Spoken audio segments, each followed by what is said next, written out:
Assalamualaikum warahmatullahi wabarakatuh. Selamat bertemu kembali dalam mata pelajaran prakarya. Dalam kesempatan ini kita akan berbicara tentang bagaimana sumber daya, material, teknik, dan ide kerajinan ya dengan inspirasi budaya non benda. Ini kelanjutan dari pertemuan kita kemarin ya. Sebelumnya, seperti biasa, mari kita berdoa dahulu. Nanti setelah saya dimulai, silakan di pause ya videonya. Dan setelah Anda selesai berdoa, silakan di play kembali ya. Dijalankan kembali videonya. Dalam hati saja membaca Al-Fatihah bagi yang muslim dan bagi yang non-muslim sesuai dengan agamanya masing-masing. Mudah-mudahan pembelajaran kita ini bermanfaat dan dapat menambah pengetahuan kita semua. Berdoa dimulai. Berdoa selesai. Baik, kita masuk ke dalam teori ya. Jadi dalam melakukan mengelola kegiatan wirausaha dibutuhkan sumber daya. Nah, apa itu sumber daya? Ini ya, sumber daya nilai potensi yang dimiliki oleh suatu materi ya. Dan dia tidak selalu bersifat fisik, tapi juga non fisik ya. Dan sumber daya ini dapat hilang juga dan bisa juga makin membesar atau mengecil ya. Di potensinya ini bisa membesar atau mengecil dan ada juga yang tetap ya. Nah, tentunya seorang wirausahawan ya harus mampu mengoptimalkan sumber daya yang dimilikinya ya. Nah, apa itu? Nah, kita pelajari tentang sumber daya apa saja yang perlu dioptimalkan ya dalam sebuah wirausaha. Sebetulnya sih tidak harus wirausaha di sini, dalam berbagai ilmu ya, aspek apapun itu, tidak hanya berwirausaha. Tentu kita perlu mengetahui sumber daya yang kita miliki ya.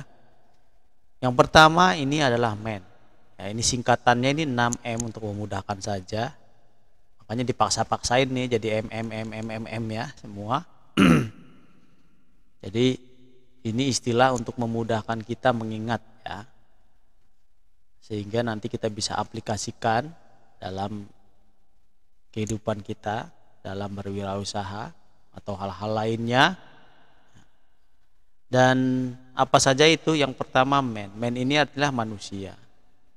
Termasuk kamu sendiri ya. Bagaimana manusia ini merupakan potensi yang tertinggi sebetulnya ya. Kamu bisa melihat di sekeliling kamu ya, bagaimana orang atau manusia yang memiliki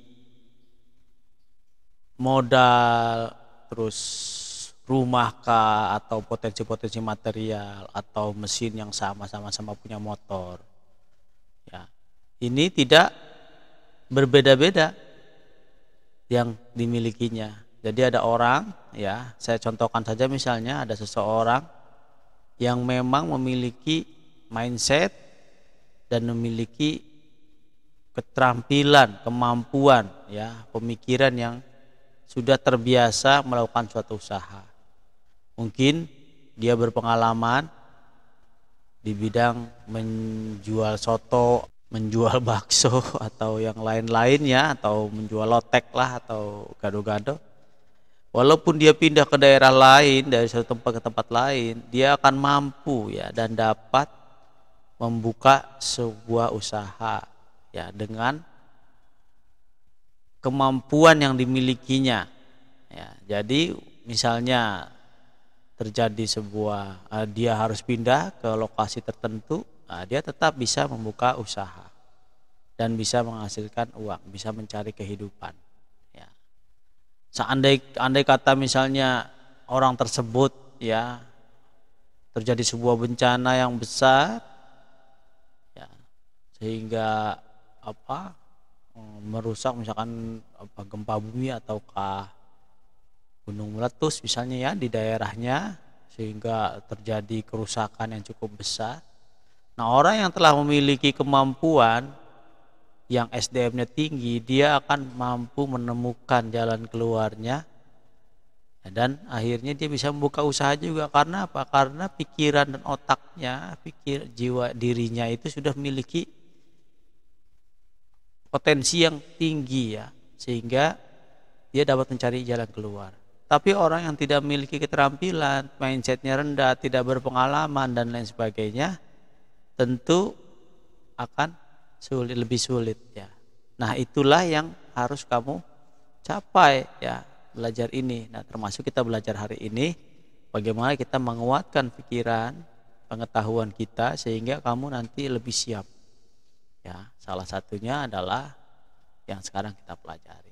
Jadi manusia ini sangat penting, dan di dalam sebuah usaha tentu meningkatkan potensi manusia ini penting. Jadi manusianya harus diajarkan, harus dilakukan bimbingan teknis, harus dilakukan pelatihan. Nah, ini dalam rangka mengoptimalkan sumber daya yang dimiliki. Misalnya dalam sebuah, Bapak pernah mendatangi sebuah pabrik ya. Nah, di sana saya berbicara, saya melakukan wawancara dengan pimpinannya. Nah, salah satu visi misi di pabrik tersebut, pabrik ini pabrik Jepang ya, pabrik yang dimiliki oleh dari perusahaan Jepang. Salah satu visinya adalah meningkatkan sumber daya manusianya. Dia itu perusahaan yang bergerak di bidang teknologi elektronik ya. Tetapi beliau mengatakan kepada saya bahwa dalam sebuah penelitian ditemukan bahwa orang yang memiliki produktivitas tinggi itu adalah orang-orang yang tenang jiwanya. Dan ketenangan jiwanya itu dapat dicapai salah satunya adalah dengan kemampuan religius, ketenangan religius. Jadi perusahaan itu walaupun pemiliknya itu non muslim, tetapi karena pekerjanya banyak yang muslim, itu menyiapkan pengajian dan kegiatan-kegiatan ibadah itu dilindungi dan dilaksanakan dengan baik. Dan alhamdulillah menurut pimpinan tersebut ini meningkatkan produktivitas. Nah, itu berarti adalah sumber daya yang dioptimalkan ya oleh sebuah perusahaan. Begitu pula dengan kamu, tapi dalam hal ini ya kita bukan hanya religius ya. Nah, ini sebagai contoh saja bagaimana sebuah usaha itu meningkatkan potensi manusia. Tidak hanya religius ya, tentu saja pengetahuan-pengetahuan seperti sekarang yang kita pelajari ini penting ya untuk kamu pahami dan ketahui ya.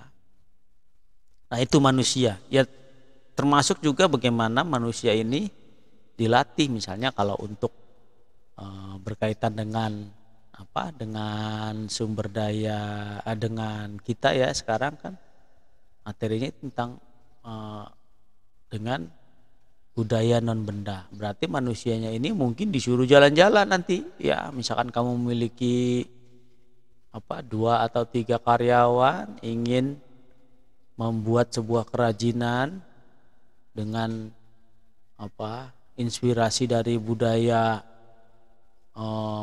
Papua ya, dari sana, dari jauh, jadi nanti orang itu dikirimlah ke Papua untuk melihat seperti apa saja ya, itu ya potensi-potensi budaya yang bisa diinspirasikan menjadi kerajinan, usaha kerajinan dan lain sebagainya. Jadi kita harus mempelajari ya, jadi manusianya harus mempelajari tentang bagaimana metode ya, bagaimana market, bagaimana material yang dapat dioptimalkan lagi nanti gitu ya. Nah, artinya ini sangat penting ini ya, termasuk kamu lah di sini ya, kita ya semua. Yang kedua adalah money ya. Money ini maksudnya modal ya, keuangan ya. Karena power itu secara garis besar ada dua ya. Power tenaga itu yang pertama adalah manusianya itu sendiri, artinya dia memiliki kemampuan, legitimasi untuk mengambil sebuah keputusan dan menjalankan sebuah keputusan. Yang kedua adalah uang ya, karena uang ini yang mampu menggerakkan nanti semua ide-ide ya. Jadi uang ini artinya modal di sini ya, modal. Dan ini bukan bagian yang penting, tetapi bukan bagian utama. Utamanya adalah ya, bagaimana modal ini dapat dikembangkan nantinya. Dengan modal yang kecil dapat dibuat sebuah usaha ya, yang terus berkembang, dan hasil usaha itu dikembalikan kepada peningkatan usaha, baik peningkatan usaha secara kualitas maupun kuantitas, baik secara mutu maupun jumlah ya. Selanjutnya adalah material ya. Ini material ini adalah bahan baku ya, salah satunya. Jadi bahan bakunya pertama itu yang tersedia, banyak tersedia, bisa kita manfaatkan, bisa kita optimalkan. Kedua, bahan bakunya ini juga bermutu ya. Jadi ada mutu dan ketersediaan di sini ya. Bagaimana mengoptimalkan itu mutu dan ketersediaannya. Bapak catat aja ya. Nah ini ya, jadi manusia itu pelatihan pembelajaran untuk manusianya itu perlu ditingkatkan, dan juga untuk modal ya, ini money, uang, modal perlu dioptimalkan modal itu ya. Yang selanjutnya adalah material berkaitan dengan ketersediaan dan mutu ya. Jadi di sini ketersediaan material dan juga kualitasnya ya. Selanjutnya adalah mesin ya, jadi mesin di sini ya. Di sini kalau misalnya yang dimaksud dengan sumber daya di sini, mesin ini adalah bagaimana kita memiliki mesin-mesin, perangkat-perangkat yang mendukung ya dalam produksi yang lebih efisien ya, lebih cepat, dan memiliki kualitas yang baik ya. Nah di sini Bapak tambahkan ya, di sini artinya mesin ini, alat-alat mesin yang nanti akan digunakan ya, perlu dibuat sehingga mampu dengan dukungan alat tersebut membuat produksi menjadi lebih cepat, lebih berkualitas ya, dan juga menjadi lebih murah gitu ya. Ya mungkin awalnya untuk membuat mesinnya perlu modal, perlu tambahan biaya ya ini ya. Tapi dengan setelah selesainya mesin, maka tentunya akan lebih cepat dan berkualitas, dan juga bisa lebih murah. Contoh ya, misalnya kalau misalnya seorang pengrajin bambu ya, untuk membuat teko, membuat apa namanya gelas-gelas dari bambu atau yang lain-lainnya, tentu kalau misalnya dia memiliki mesin yang berputar ya, sehingga cepat dalam melakukan sebuah serutan, sebuah amplas ya, pengamplasan, finishing dan lain sebagainya, pengecetan dan lain sebagainya, didukung dengan mesin, dengan alat-alat, tentunya akan lebih berkualitas dan lebih cepat, dan karena lebih berkualitas dan lebih cepat sehingga akan lebih murah. Kalau misalnya manual ya, satu persatu ya, tenaga manusia semua, memotongnya dengan menggunakan gergaji tangan, pengamplasnya dengan menggunakan amplas tangan langsung ya, cara manual dan lain sebagainya, tentu akan lama ya, satu benda akan lama sehingga akan lebih lambat, sehingga lebih mahal nanti jatuhnya ya, seperti itu.